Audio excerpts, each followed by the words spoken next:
Jail से ले आने वाला प्रभु यीशु मसीह की आदि पवित्र नाम है। सब पवित्र लोगों को सुन लेता हूँ। प्रभु की बड़ी दया है कि और भी एक पुण्यस्थान का पवित्र दिन प्रभु का पवित्र उपस्थिति में बड़ी आनंद के साथ आकर के प्रभु का महिमा करने के लिए प्रभु ने कृपा दी। उसी जीवन आनंद का है कि नहीं? तो प्यार का सागर है। कितना अच्छा गीत है ना, तो प्यार का सागर है। जहाँ पर प्यार है वहाँ पर आनंद है कि नहीं? प्यार है कि नहीं?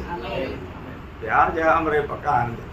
स्वर्ग एकदम प्यार में भरा हुआ है। परमेश्वर प्यार प्रेम है, तो वहाँ पर पूरा प्यागर का सागर है। तो प्यागर का सागर में हमारे दिल कैसे होना चाहिए?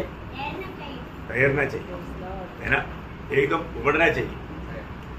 आप कोई भी व्यक्ति विजय पाना चाहता है, हारा हुआ व्यक्ति को विजय कैसे पाएगा कभी पूछता है? 1000 बार हार गया, अरे विजय कैसे पाएगा? थोड़ा बताए बताए बताए।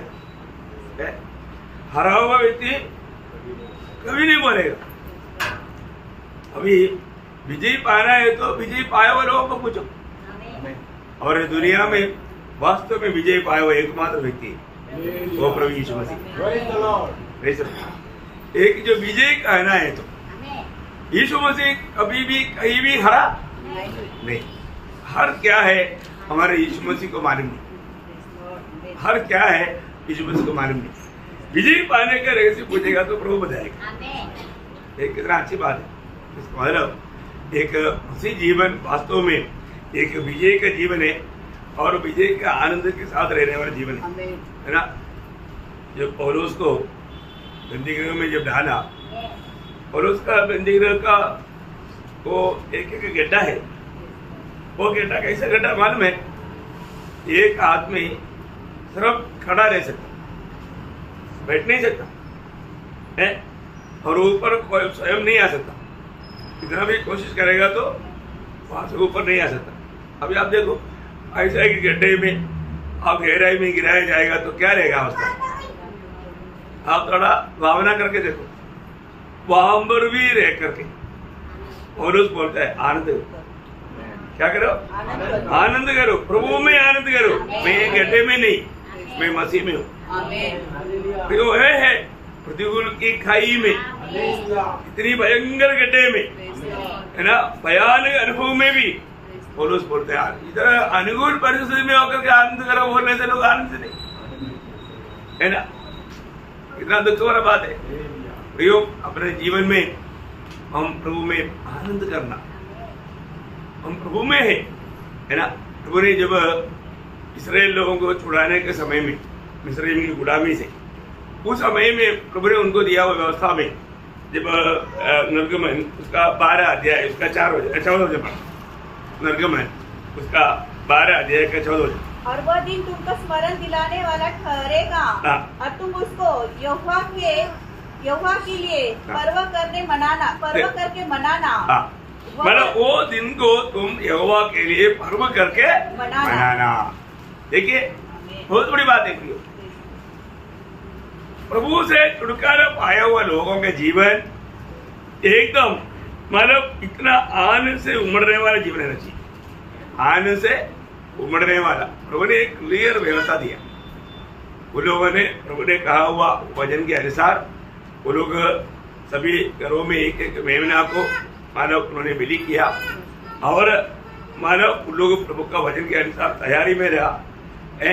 लेकिन हम देखते हैं कि प्रभु ने कैसे उनको गुलामी से छुड़ाया अपनी, कितना अद्भुत प्रकार, है ना। वो लहू उनका दरवाजों पर लगाया गया। उस घर में मतलब संहार दूध नहीं आया, प्रभु ने उनको छुड़ाया। तो सबसे बड़ी बात है कि हमारे जीवन में जब हम प्रभु की उपस्थिति में आता है तो कैसे आता है? किस प्रकार आता है? प्रभु की आराधना हम किस प्रकार करते हैं? प्रभु यीशु मसीह वादो होने से पहले ही प्रभु की आराधना का व्यवस्था दिया, है ना। लूका का सुसमाचार उसका 22 अध्याय उसका 19-20 वचन। लूका 22 अध्याय का 19-20। फिर उसने रोटी ली हाँ। और धन्यवाद करके तोड़ी हाँ। और उसको यह कहते हुए दी, हाँ। यह मेरी देह है हाँ। जो तुम्हारे लिए दी जाती है, हाँ। मेरे स्मरण के लिए यही किया करो। हाँ। इसी रीति से उसने भोजन के बाद कटोरा भी यह कहते हुए दिया, हाँ। यह कटोरा मेरे लहू में हाँ। जो तुम्हारे लिए बहाया जाता है हाँ। नई वाचा है। हाँ। तो अभी यहाँ पर हम प्रभु की महिमा आराधना प्रभु आने तक किस रीति में करना है उसका बारे में प्रभु यीशु मसीह अपने मृत्यु से पहले ही बोला है ना। हमारे लिए प्रभु क्या करने वाला है, उसका पवित्र देह हमारे लिए तोड़ा जाएगा, उसका पवित्र लहू हमारे लिए बहाया जाएगा, उसको एक उत्सव रीति में हमें मनाना है। बहुत बड़ी बात है। हमें बहुत आनंद के साथ ये सत्य पर विश्वास करने के लिए प्रभु ने हमें कृपा दिया है ना। ये वचन प्रभु ने हम तक पहुंचाया। हम लोग जब भी प्रभु को उपस्थिति में आता है तो मुझे बचाने के लिए प्रभु ने कितना बड़ा प्यार दिया, वो प्यार को याद करते हुए वो प्यार में विवेश होकर के आना चाहिए है ना। बहुत बड़ी बात है। आत्मीय जीवन बिल्कुल ये मतलब दुनिया के लोग समझ नहीं सकता, एकदम अलग दर्जा का एक जीवन है ना। ऐसे एक जीवन मेरा एक नहीं, ये बात को हमें पर कर देखना। व्यक्तिगत जीवन में प्रभु के साथ सच्चा गहरा नाता जोड़कर प्रभु को किस रीति में महिमा करके जीवन बिताना चाहिए। मैं प्रभु को बहुत धन्यवाद देता हूँ। और अनेक लोग जब इस पर्व या इस सगा का अनुभव पाने वाले लोगों का एक खूबी मैं आपको बताना चाहता हूँ। लोग आपको मालूम है येदन का अर्थ क्या है? आनंद। लेकिन वहां पर आनंद कब नष्ट हुआ? पाप किया तो है ना। नहीं तो आदम हवा कैसे था?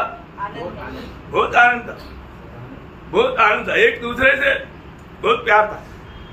लेकिन जैसे भाव आ गया तो वहां पर उनके अंदर डर भी आ गया।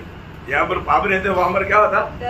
डर भी आता। आप देखो उनका आनंद बुझ गया, एक पाप ने उनका आनंद को बुझा लिया। देखा तो आज प्रभु की उपस्थिति में लोग जब आता है तो उनके जीवन में हम देखते हैं कि वो आनंद से नहीं आता। क्यों नहीं आता?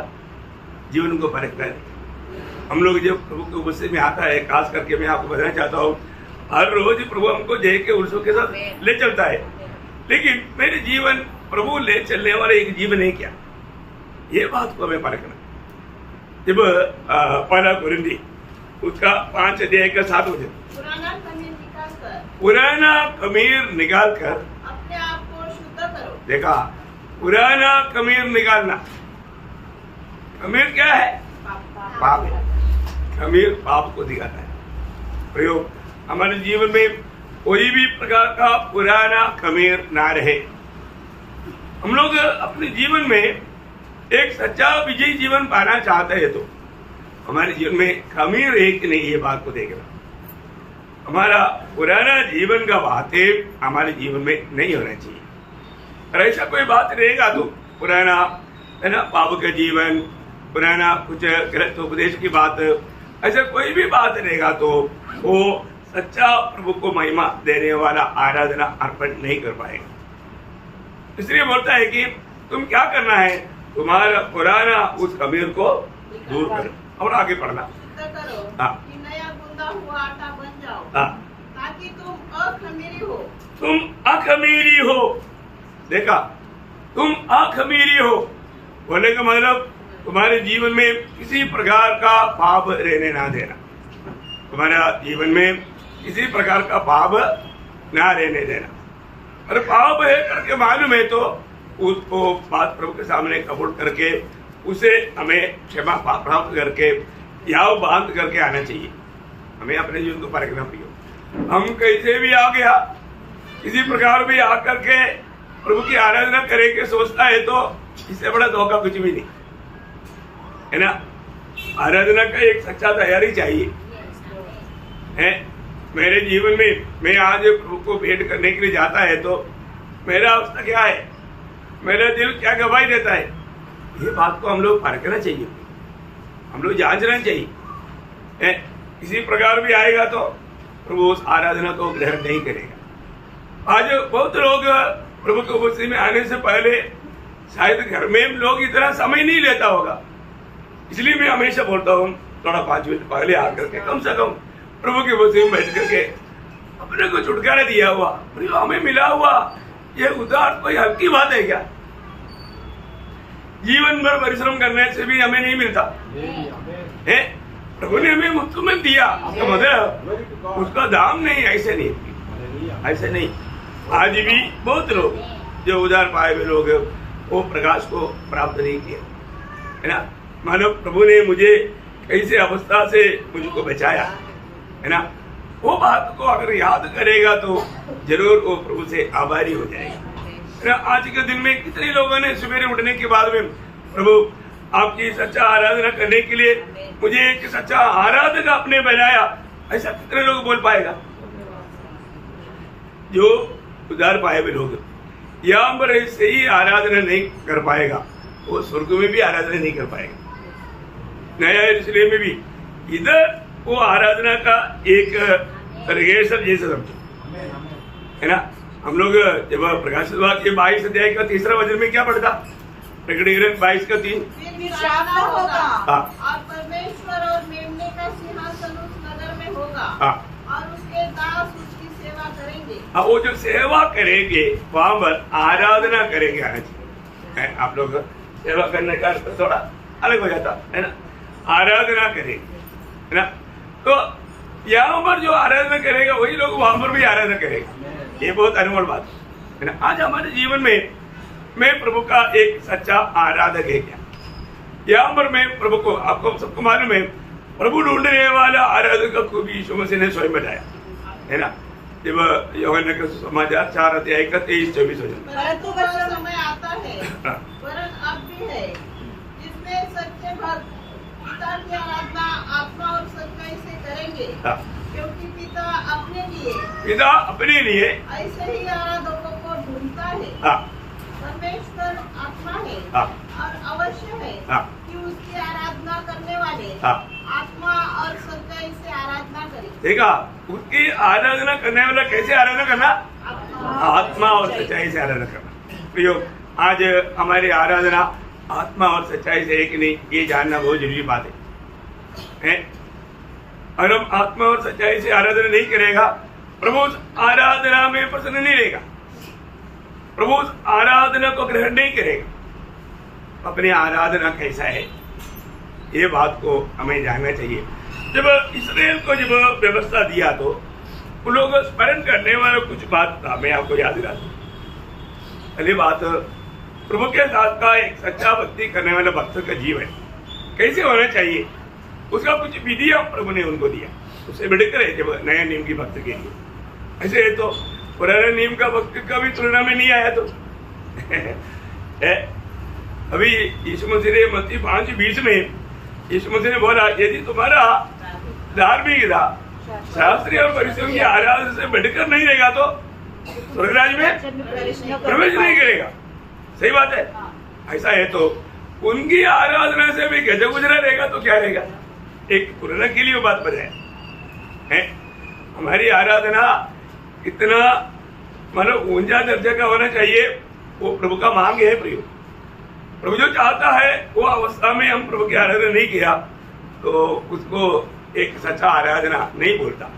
तो उस आराधना में याद रखने वाला कुछ बात वहां में प्रभु ने व्यवस्था दिया।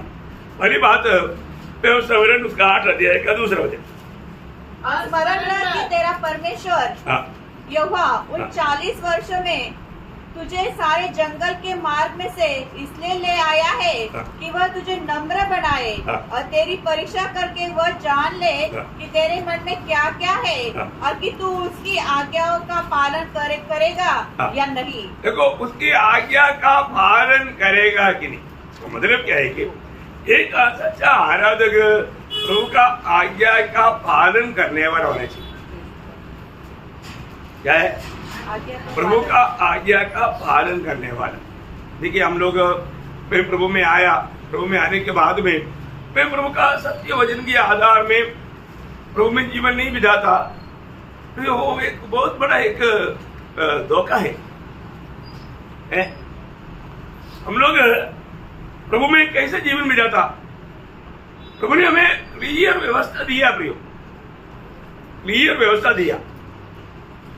हमारा मसीह जीवन में रोज के जीवन कैसे होना चाहिए है। प्रभु के पीछे है तो लूका 9 अध्याय का 23 होते। उसने सबसे कहा, यदि कोई मेरे पीछे आना चाहे तो अपने आप से इनकार करे और प्रतिदिन अपना क्रूस उठाए हुए मेरे पीछे हो ले। देखा, सरल बात है। कितने लोगों ने ये बात याद करके, ये बात स्मरण आ करके कितना साल हो गया प्रभु में आने के बाद है। प्रभु में आने के बाद मसीह, जो मसीह कहलाता है, इसका अर्थ क्या है? मसीह के पीछे चलने वाला, इसको मसीह बोलते हैं। कौन है? मसीह के पीछे चलने वाला। तो मसीह के पीछे चलना है तो व्यवस्था क्या है? आपको बाइबल में लिखा है, क्या है? सूली रहकर चलना। सूली रहने वाला फिर अपना मर्जी में नहीं चलेगा, यीशु मसीह के लिए मरने के लिए तैयार। सही बात है? भयानक बात है हमारे जीवन में। अगर हम इतना सरल बात को, यूहन्ना इसलिए बोलता है ना, यूहन्ना का पहला पत्र उसका 2 अध्याय उसका 3 से 5 वचन मानो। यदि हम उसकी आज्ञाओं को मानोगे तो इससे हम जान लेंगे कि हम उसे जान गए हैं। जो कोई ये कहता है, जो कोई ये कहता है मैं उसे जान गया हूँ और उसकी आज्ञाओं को नहीं मानता, वो झूठा है। देखा, मैं मसीह में हूँ, मैं उधार पाया, मैं प्रभु को जानता हूँ, परंतु उसका वचन नहीं मानता। वचन कहता है वो झूठा है और उसमें सत्य नहीं, उसमें सत्य नहीं। पर जो कोई उसके वचन पर चले, परंतु जो कोई उस पर उसका वचन पर चले, उसमें सचमुच परमेश्वर का प्रेम सिद्ध हुआ है। सचमुच में वो प्रभु का प्रेम में बना हुआ थी। और आगे इससे हम जानते हैं कि हम उसमें हैं। जो कोई ये कहता है, बस देखो, बहुत बड़ी बात है हमारे जीवन में, ये वचनों को ठीक से जानना। यूहन्ना का सुसमाचार में उसका 8 अध्याय, उसका 55 वचन पढ़ना, 55। तुमने तो उसे नहीं जाना, परंतु मैं उसे जानता हूँ। देखो, अभी यहाँ पर ये यीशु मसीह का शब्द है। पिता को तुम लोगों ने नहीं जाना, परंतु मैं पिता को जानता हूँ। उसका प्रूफ क्या है? आगे, यदि मैं कहूँ कि मैं उसे नहीं जानता, तो मैं तुम्हारी तरह झूठा ठहरूंगा, परंतु मैं उसे जानता और उसके वचन पर चलता हूँ। मैं उसको जानता है, इसलिए क्या करता मैं? उसके वचन पर चलता। ये बात है हमारे जीवन में। मैं प्रभु में है, परंतु मैं कभी प्रभु की इच्छा ढूंढता नहीं, मैं मेरी इच्छा में चलते रहता हूँ। सच में कितना बड़ा धोखा है ना।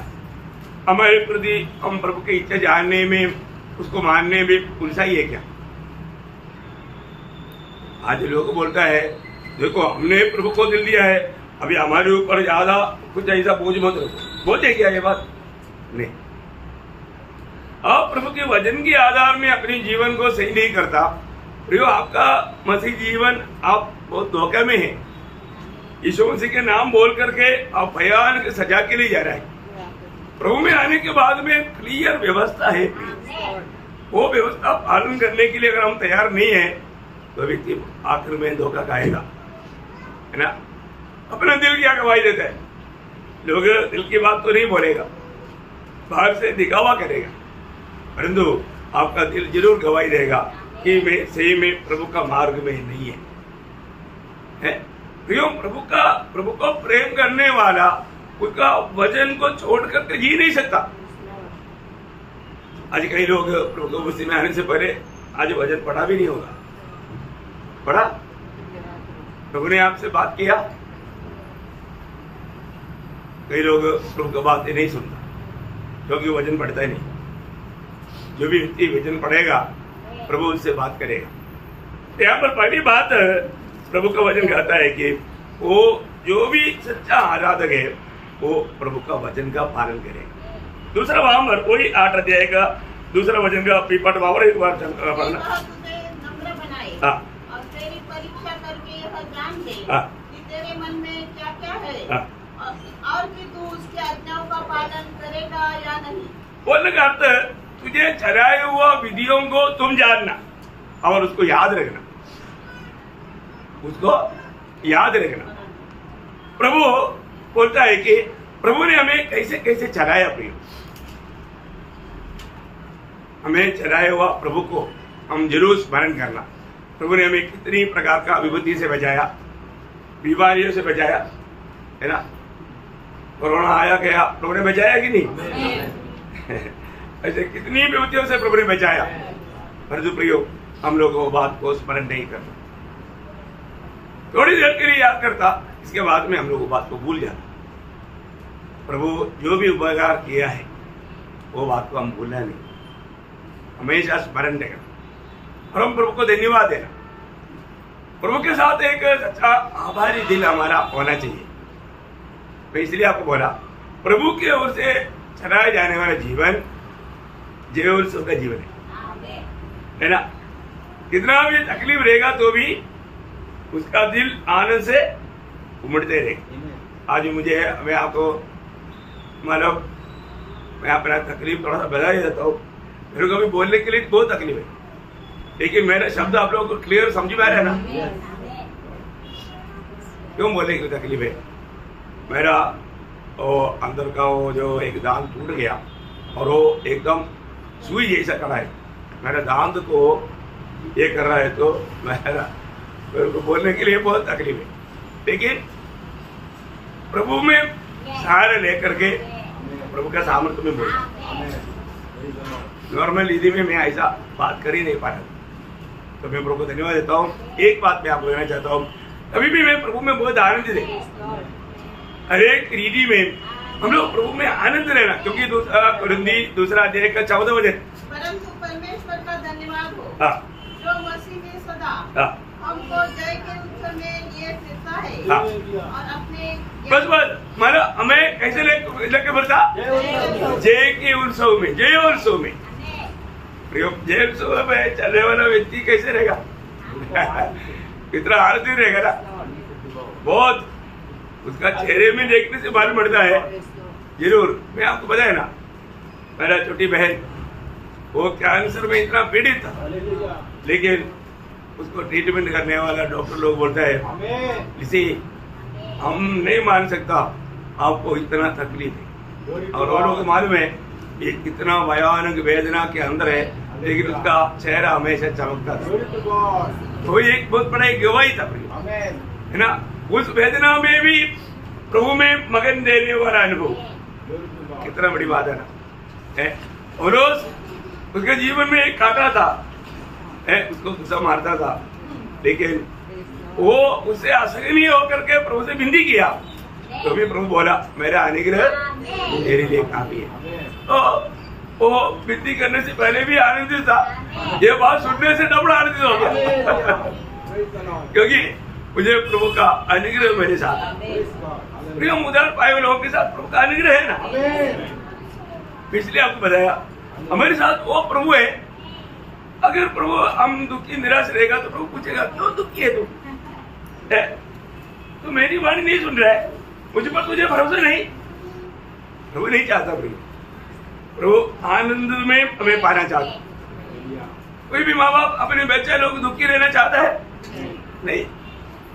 ऐसा है तो हमारे स्वर्गीय पिता भी हमारे जीवन में हम दुखी निराश पाने के लिए नहीं चाहते। तो इसके लिए प्रभु का वचन कहता है तुम्हें कैसे चलाया तुम्हें याद रखना।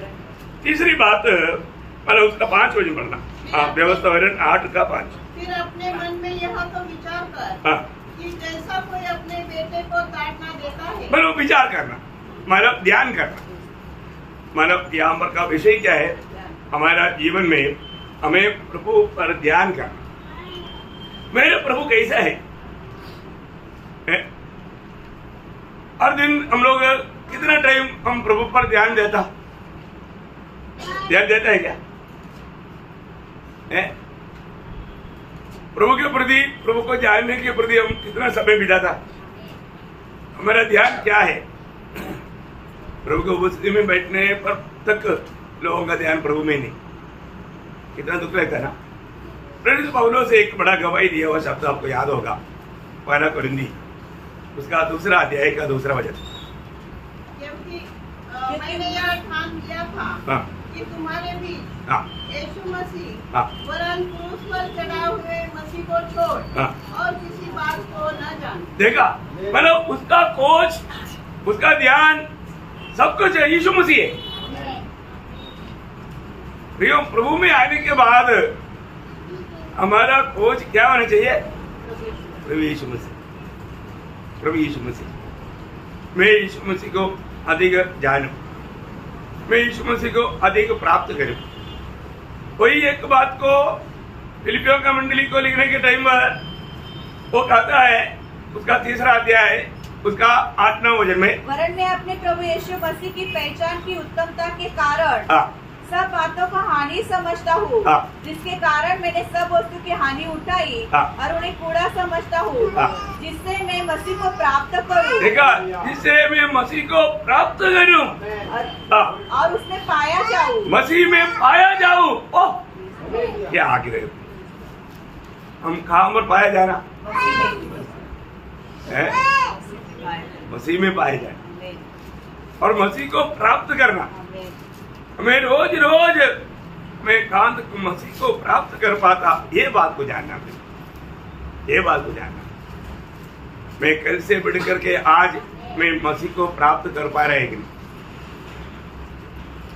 प्रयोग, हम सभी लोग यीशु मसीह के जैसा बनना पिता की इच्छा है, इसलिए रोज हमें मसीह को प्राप्त करना है। हमारे कितने लोग दिल में अपना इच्छा प्रभु को बजाएगा, तो जैसे आसाब ने कहा 73:25 में, आपको याद होगा, याद दिलाता है 73:25 में आसाब ने क्या बोला? स्वर्ग में तेरा और कौन है? स्वर्ग में तेरे सिवा और कौन है? तेरे संग रहते हुए, तेरे संग रहते हुए मैं पृथ्वी पर और कुछ नहीं चाहता। देखा, पृथ्वी पर ओ प्रभु मैं सिर्फ तुझको ही चाहता। कितना अनोखा एक प्यास है, हमारे अंदर वो प्यास है क्या? प्रभु मैं सिर्फ तुझको ही चाहता। स्वर्ग को स्वर्ग बनाने वाला कौन है? यीशु मसीह का उपस्थिति है। क्या है? यीशु मसीह का उपस्थिति है। तो उसका मतलब हम लोगों के दिल में कौन है? यीशु मसीह है ना। फिर अंदर क्या होना चाहिए? वो स्वर्गीय आनंद होना चाहिए, स्वर्ग का। इसलिए एफेसियों 2:7 में क्या लिखा? हमें जिलाकर मसीह के साथ स्वर्गीय स्थानों में बैठाया, हमें प्रभु के साथ बैठाया। ये अनोखा अनुभव हमारा है। एक उदार पाए हुआ भक्त का जीवन में ऐसा एक अनोखा अनुभव है। वो अनुभव आज मेरा है कि नहीं, ये जानना बहुत बड़ी बात है ना। हम लोग प्रभु का वचन को सही रीति में समझे और वो वचन पर बना रहेगा तो आपको ये सारा अनुभव मिलेगा। बहुत ही अद्भुत बात है ना। तो और एक 4वां बात, उसी अनुवाद 8 अध्याय का 10 वचन, और तू पेट भर खाएगा और उस उत्तम देश के कारण जो तेरा परमेश्वर यहोवा तुझे देगा उसे धन्य मानेगा। बोलेगा तो हमेशा प्रभु से पाया हुआ उपकारों के प्रति प्रभु को धन्यवाद देते रहे, स्तुति करना है। हम लोग प्रभु को स्तुति करता है क्या? कितनी बातों के लिए स्तुति करता? आज के दिन में हमने कितना स्तुति किया है, ये परखना चाहिए। हम लोग प्रभु को अधिक स्तुति करना, हर एक उपकार को याद करके प्रभु को धन्यवाद देना। प्रियो, आज के दिन सवेरे कौन जगह है? लेकिन कल सोए हुए में से कितने लोग आज सवेरे उठ नहीं पाया? वो घर में क्या हुआ? दुख आया, वेदना आया, लोग रोने लगा, है ना। प्रियो, हम लोग कभी नहीं जानता हमें दुनिया से किस रीति में जाएगा, समझता है क्या? नहीं समझते हैं। हम लोग कभी भी हम सोचते नहीं ऐसा मार्ग में होकर के हम दुनिया से जाएगा। हमारे बीच में कितने लोगों का मृत्यु हुआ, उन लोगों ने कभी प्लान किया था ऐसा हुआ क्या? नहीं। शायद हम प्लान करेगा, हम घर में रहते रहते या चारपाई पर रहते रहते चले जाए, ऐसा होना जरूरी है? नहीं। मृत्यु कभी भी आएगा, इस प्रकार भी आ सकता है। लेकिन हमारे जीवन में प्रभु के साथ एक सच्चा नाता जोड़कर जीवन बिताने वाला आखिर में भी प्रभु को धन्यवाद देकर जाएगा। वो प्रभु में बहुत आभारी रहेगा। प्रभु के वचन में प्रभु का हमारे प्रति इच्छा, प्रभु में चुना हुए लोगों के प्रति इच्छा, जब पहला थिस्सलुनीकियों 5 अध्याय 16, 17, 18 वचन में जब कहता है सदा आनंदित रहो, सदा आनंदित रहो, निरंतर प्रार्थना में लगे रहो, निरंतर प्रार्थना में रहे रहो, हर बात में धन्यवाद करो, हर बात में धन्यवाद करो, क्योंकि तुम्हारे लिए मसीह यीशु में हाँ। परमेश्वर की यही इच्छा है। ये बात वचन पढ़ा कभी आपने? यहाँ पर दिया हुआ ये तीनों कार्य करने के लिए हमें उत्साह है। इतना सरल बात प्रभु ने बोला, फिर भी हम करता है क्या? हर बात में धन्यवाद करो। प्रियो, आज के दिन हमको प्रभु ने संगति दिया, उसके लिए हम कितना धन्यवाद देना चाहिए, है ना? इतनी जगह पर इतना भयंकर अवस्था है, कभी भी हालत बिगड़ सकता है। प्रियो, आपको मालूम है उक्रेन में इंडिया से भी कितना स्टूडेंट पढ़ने के लिए जाता था ना? अभी उक्रेन के लोगों को भी पढ़ना नहीं होता, विदेश के लोगों की बात दूर रह गया, है ना? कहाँ गया पढ़ाई, है ना? ओ उधर लोग बोलता है हमने 30 साल 40 साल मेहनत करके बनाया हुआ हमारा सब एक क्षण में नष्ट हो गया। देखो प्रियो, प्रभु का अनुग्रह है, हम सही सलामत प्रभु ने दिया हुआ घरों में हम रहता है। ये बिगड़ने के लिए कोई टाइम नहीं लगता प्रियो। कभी भी कहीं भी कुछ भी हो सकता है। प्रभु का अनुग्रह, प्रभु हमको बचा करके ये अनुभव में ले चल रहा है ना? उधर का लोग कभी सोचा नहीं है, लेकिन कैसा भी होती आया। ऐसा सिर्फ उधर का नहीं, बहुत देशों में ऐसा है ना? पिछले दिन में मैं न्यूज सुन रहा था, तो केरला में एक व्यक्ति गवाही दे रहा था, मैं 30 साल अरब देश में जाकर के कमा कर लाया, वो एक ही दिन का बारिश में बह गया। एक ही दिन का बारिश में 3 साल का मेहनत बह गया, सब बर्बाद हो गया, घर टूट गया, नष्ट हो गया, पानी लेकर क्या बोला? वो रो रहा है, मेरे को भी रोना आया उसका देख करके। उनका इतना दुखदायक वो न्यूज का वालों को दे रहा था कि भाई सुनने वाला मेरा दिल इतना टूट गया, है ना? आप सोचो, ऐसा बहुत से लोग हैं प्रियो, हम कभी सोचते नहीं ऐसे बातों में, ऐसा कुछ बाधा आ गया तो रोते ही रहेगा, लेकिन इससे कौन बचाता? प्रभु बचाता। अब प्रभु को कितना धन्यवाद देना चाहिए, है ना? इसलिए है ना, एफेसियों का पत्री में लिखा है 5 अध्याय के 20 वचन, और सदा सब बातों के लिए सदा सब बातों के लिए हमारे प्रभु यीशु मसीह के नाम से परमेश्वर पिता का धन्यवाद करते रहो। सदा सर्वदा परमेश्वर पिता का धन्यवाद करते रहना प्रियो। ऐसा करते रहने वाला क्या करता मालूम है? प्रभु की आराधना कर। जब 50 वचन संहिता उसका 23 धन्यवाद के बलिदान का चढ़ाने वाला मेरी महिमा करता है। देखा, प्रभु का महिमा करता। इसका मतलब जो ये धन्यवाद नहीं देता वो प्रभु का महिमा नहीं करता, प्रभु का महिमा नहीं करता। तो ये बहुत बड़ी चेतावनी की बात है ना, है? हम लोग प्रभु का महिमा कर पा रहे हैं, है ना? एक धन्यवाद भेंट हमारा अपने होठों से कहना, वो प्रभु को कितना ग्रहण योग्य मालूम है? एक शब्द में आपको पढ़ाता हूँ, बहुत अच्छा वचन है, आप लोगों को ध्यान देना और धन्यवाद का महत्व जानना, उसका प्रभु का दृष्टि में मूल्य जानना। जब 69 का 30-31 वचन पढ़ना। मैं गीत गाकर तेरे नाम की स्तुति करूंगा हाँ, और धन्यवाद करता हुआ हाँ, तेरी बड़ाई करूंगा। हाँ, यह यहोवा को बैल से अधिक वरन सिंह और खुरवा में बैल से भी अधिक आएगा। कितना बड़ी बात, प्रभु को वो इतना भाएगा प्रिय। हमने ये बात को जानना है ना अपने जीवन में। मैं आपको ये बात बताना चाहता हूँ और एक बात बोल करके मैं जल्दी खत्म करूंगा, समय ज्यादा हो रहा है। तो मतलब उसी 8 अध्याय का 13 वचन। फिर मूसा ने हारून के पुत्रों को समीप ले आकर अंगरखे पहनाकर कटिबंध बांध के उनके सिर पर टोपी रख दी, जिस प्रकार यहोवा ने नहीं अनुवाद 8 अध्याय का 13 वचन। मैंने कुछ गलत बोला होगा। और तेरी गाय बैलों और भेड़ बकरियों की बढ़ती हो और तेरा सोना चांदी और तेरा सब प्रकार का धन बढ़ जाए, तब तेरे मन में अहंकार समा जाए और तो अपने परमेश्वर को भूल जाए। प्रियो, एक बात मैं आपको बताना चाहता हूँ, कभी भी हम घमंडी नहीं बनना प्रियो,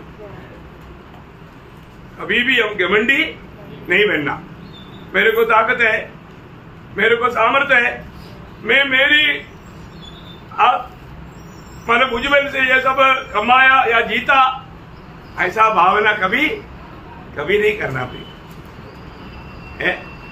कभी नहीं करना। हमारे जीवन में हम कितना भी कुछ भी कमाए, सब बात प्रभु का अनुग्रह से है। हम और भी नम्र बनना प्रिय। आज आपको मालूम है हमसे भी कितना अच्छा एजुकेशन पाया और लोगों को नौकरी नहीं। सही बात है। कितने लोग एक टाइम की भोजन के लिए भीख मांग रहे हैं, लेकिन प्रभु ने हमें सब कुछ दिया है, तो ये कोई हमारा खूबी है क्या? नहीं प्रियो, अनुग्रह है ना। अपने जीवन में हमेशा प्रभु की उपस्थिति में नम्र बनते जाना। प्रभु का लोगों से मांगने वाला 3 बात आपको याद होगा। मीका नबी में लिखा है, मीका 6:8, मीका 6 अध्याय का 8 वचन। हे मनुष्य, वह तुझे बता चुका है कि क्या इच्छा क्या है, और यहोवा तुझसे इसे छोड़ और क्या चाहता है कि तू उसे न्याय से काम करे। देखा, न्याय से काम करे, अधर्म से काम करे और कृपा से प्रीति रखे, मतलब तू दयालु बने और अपने परमेश्वर के साथ नम्रता से चले। देखा, ये 3 बात प्रभु मांगता है। और एक बार पढ़ना। हे मनुष्य, वह तुझे बता चुका है कि अच्छा क्या है, और यहोवा तुझसे इसे छोड़ और क्या चाहता है। देखा, प्रभु इसे छोड़ करके और क्या चाहता है, एक बड़ा सवाल है। इतना हल्की बात प्रभु चाहता तुमसे, प्रभु की अपेक्षा इतनी हल्की बात है। कि तू न्याय से काम करे। तू न्याय से काम करे, है कोई ऐसा अन्याय ना करे, न्याय से काम करे। और कृपा से प्रीति रखे, करेगा तो हमेशा तू दयालु बना रहे और अपने परमेश्वर के साथ नम्रता से चले। देखो, प्रभु के लोगों से प्रभु का अपेक्षा है। हमारे जीवन में हम सच्चा प्रभु का आराधक है तो हमें कैसा जीवन बिताना चाहिए। प्रियो, हम लोग एकदम अंध का अंत समय में है। आज में किसी प्रकार प्रभु का सेवा करता है, प्रभु का भक्ति करता है, ये बात को हमें परख कर जाना चाहिए। किसी प्रकार का खमीर हमारे जीवन में ना रहे, कोई भी प्रकार का अहंकार, है ना। आपको मालूम है, नम्रता का सीधा खिलाफ है घमंड है। हमें प्रभु में उन्नति पाने का अर्थ हमें रोज और भी हम अपने आप को नम्र और दिन करते जाना। इसका मतलब हमें एकदम प्रभु का आज्ञाकारिता में बना रहना। कल मैंने आपको बताया था, प्रभु का कोई भी दास जन है, कौन है वो? प्रभु का गुलाम है। प्रभु में बुलाहट पाए हुए अनेक लोग में किसका गुलाम है, ये जानकारी रखना भी। आप मानो ना मानो, आप एक गुलाम है। किसका गुलाम? प्रभु का गुलाम, नहीं तो पाप का है। जब रोमियो 6 अध्याय का 16 वचन का भी पाठ आपको याद होगा, फिर भी आप पढ़ सकते हैं।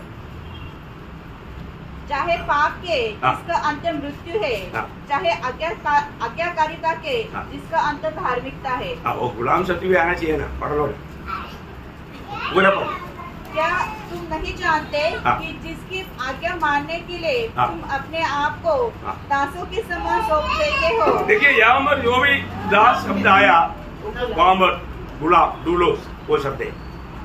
तो मराठी में ज्याचा परिणाम मरण आहे हाँ। अशा पापाचे गुलाम हाँ। किंवा ज्याचा परिणाम नीतिमत्व आहे हाँ। अशा आज्ञा पालनाचे तुम्ही गुलाम आहात। हाँ देखा गुलाम आओ, देखा कई कई परिभाषा में बराबर आया। प्रियो आज आप गुलाम है, अपने आप को गुलाम समझता है। कई लोग ये शब्द को शायद नहीं समझे, है ना। आपको मालूम है एक गुलाम के जीवन में उसका कुछ इच्छा रहता है क्या? उसका कुछ मांग रहता है क्या? नो मांग, नो इच्छा। वो हमेशा एक ही बात पर खुश रहता, अपना स्वामी के आनंद। क्या है? अपने स्वामी के आनंद। पियो हम प्रभु में आने के बाद हमारा दिल की गहराई से यदि हम प्रभु के आनंद ना चाहने वाला जीवन है तो एक सच्चा आराधना का जीवन नहीं, सच्चा भक्ति का जीवन नहीं है। मेरा इच्छा, मेरा मनमानी नहीं प्रियो।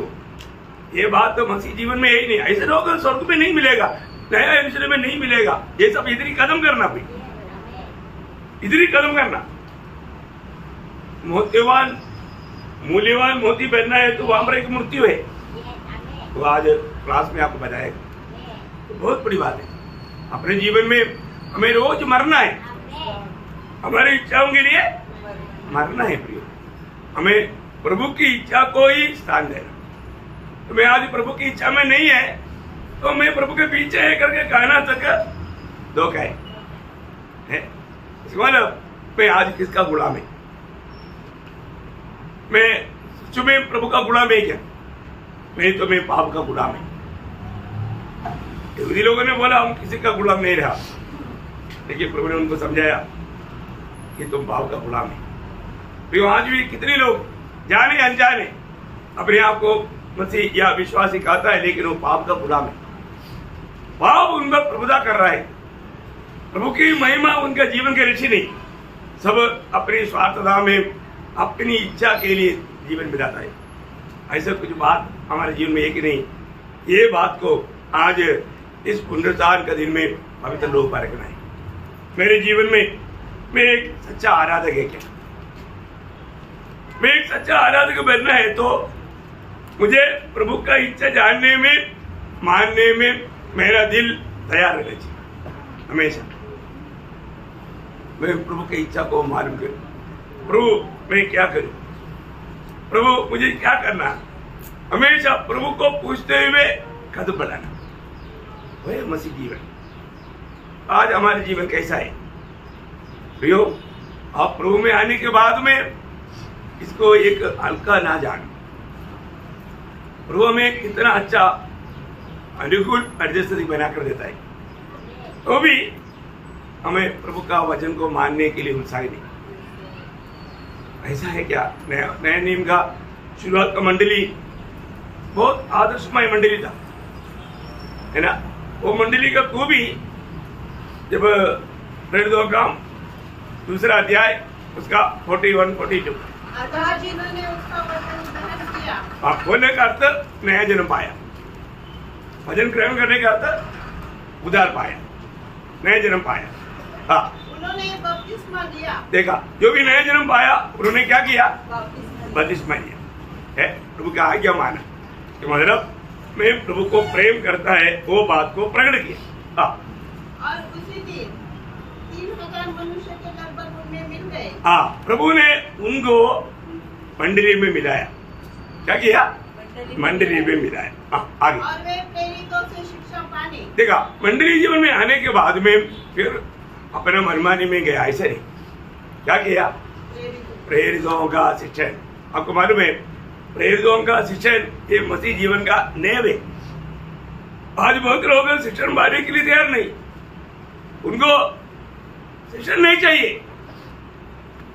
कितना दुख है। प्रभु में आने के बाद में हमें शिक्षण पाना कितना जरूरी बात है। प्रेरितों से शिक्षण पाने और संगति रखने। संगति, कई लोगों को उद्धार पाने के बाद में संगति का कोई महत्व नहीं। ऐसा जीवन एक ही विजयी जीवन नहीं हो सकता। आप देखो, आप कितना संगति नष्ट करता, किसके लिए नष्ट करता? दुनिया के लिए, धन दौलत के लिए, दुनिया की सुखों के लिए, कल की चिंता के कारण। ये सब शैतान लाता है। शैतान बहुत उपाय है। प्रभु का संगति को छोड़ देता। इतनी बात शायद मुझे सुनने वालों में कई लोग छोटी छोटी कारण बोल करके संगति को नष्ट किया। प्रियो, संगति के प्रति तड़प चाहिए, तड़प चाहिए, तड़प। मैंने आपको गवाही देता है, मेरे जीवन का अनुभव बताता है। हमारे जीवन में गवाही नहीं, अनुभव नहीं है तो हम बोलने के लिए योग्य नहीं। मेरे जीवन में जो नहीं है वो बात मैं बताने के लिए मुझे योग्यता नहीं है। हमारा कंपनी में आर्ट ऑफ इंस्ट्रक्शन बोलेगा तो जो सर्विस किया उनको मालूम। मैंने आप लोगों को ये गवाही दिया है। एक संभव नहीं, हजारों ऐसा अनुभव है। आर्ट ऑफ इंस्ट्रक्शन संडे, और वो लोग 9 बजे आएगा करके हमको ऑर्डर मिला, तो मैं 9 बजे तक यूनिफॉर्म में वहां पर खड़ा, और मेरा गाड़ी के अंदर एक शर्ट रखा हुआ था। 9 बजे नहीं आया तो मैं वहां से डूब गया, क्योंकि वहां पर 10 बजे आराधना है, करीब 20 मिनट का यात्रा है। मैं 9 बजे मैं वहां से डूबा, क्योंकि आधा घंटा पहले हमेशा मैं पहुंच रहा है, मेरा पहले का ही मेरा निर्णय। तो मैं वहां पर पहुंच गया। इधर से जाने के टाइम पर जैसा यूनिट से बाहर निकला, मैंने वो शर्ट पहना यूनिफॉर्म के ऊपर। आप लोगों को याद है ना, मेरे से मैं डिपो से कैसा मीटिंग करता था, यूनिफॉर्म के ऊपर शर्ट, है ना, रस बदलने के लिए टाइम नहीं। प्रियो, संगति का तड़प, मैं आपको बताता हूं क्या वो मालूम। इंस्टीट्यूशन टीम अभी उस टाइम नहीं आया, बाद में मालूम पड़ा 12 बजे वो लोग आ रहे हैं। अभी बनेगा तो उस कंपनी का हार्ट ऑफ द डिपार्टमेंट मेरे हाथ में है। वो लोग आएगा तो मुझको ही उसको रिप्लाई देना है, क्योंकि सेंट्रल लेडजर मेरे हाथ में है। तो अभी वो लोग आएगा तो सवाल का जवाब मुझको देना है। अभी वो लोग ढूंढ रहे हैं, मैं उधर में। बाद में आर्मी में एक बात है, कहीं भी गया तो भी उनको इकट्ठा करने के लिए एक ही मार्ग है, फिर फायर अलार्म लगाएगा। फायर अलार्म लगाएगा तो कहीं भी है तो इकट्ठा हो जाएगा, फायर हो जाएगा। ऐसे एक बात फायर अलार्म लगाया, 100 कंपनियां फायर हो गया। फायर होने के समय में मैं वहां से आया। करेक्ट टाइम पर आया, मतलब उन लोग आने से 20 मिनट पहले मैं पहुंच गया आराधना करके। देखा है, बाप रे, फिर आपको मालूम में क्या क्या मिला होगा, सब मिला। लेकिन इंस्टीट्यूशन अच्छा होने के कारण सब बुझ गया। सबसे बड़ी बात है, मैं एक बात आपको बताना चाहता हूँ, हमारा प्रभु महान है, वो विजयी है। एक शब्द हमेशा याद रहना, 12 शमूएल 2:30, जो मेरा आदर करेगा मैं उसका आदर करूंगा। प्रियो, प्रभु की आदर करना सीखो, प्रभु की आदर करना सीखो। आप कभी भी लज्जित नहीं होने देगा, प्रभु आपको विजय देगा। इतनी अनुभव मैंने आपको बताया है ना। हम प्रभु का गवाह बनने का हो सकता है, हमें जरूर प्रतिकूल के बाद होता है, आता है, परंतु प्रियो, इसने शत्रु में से अबेदनगो को आग से बचाया है ना, जो दानियल को सिंह की गुफा से बचाया है ना, लाल साहब को पार करके चलाया, वो प्रभु आज भी हमारे साथ है ना, हमारे साथ है। प्रियो, हम कोई भी प्रतिकूल को देख करके डरने की जरूरत नहीं, प्रभु हमको पार कराएगा। विजय हमारी ताकत से है, प्रभु की ओर से। हाँ, और आगे बढ़ना है। रोटी तोड़ने, रोटी तोड़ने, देखो प्रभु में यीशु में वो लोग शामिल रहा है, प्रभु में यीशु में शामिल रहा। और आगे और प्रार्थना करने में लवलीन रहे। ला ये हर एक बातों में लवलीन रहा। क्या मतलब? प्रेषितों से उपदेश सीखने में लवलीन रहा। प्रेष रहा, देखो संगति करने में लवलीन रहा, प्रार्थना करने में लवलीन रहा, सारे बातों में वो लोग उत्साहित। आज हमारे जीवन में वो उत्साह है कि नहीं, उस उत्साह के साथ आज में प्रभु की उपस्थिति में है कि नहीं, ये बात को हमें परखना। प्रभु ये वचनों के द्वारा आप सबको बहुत आशीष दे, प्रभु को महिमा मिले। आमीन।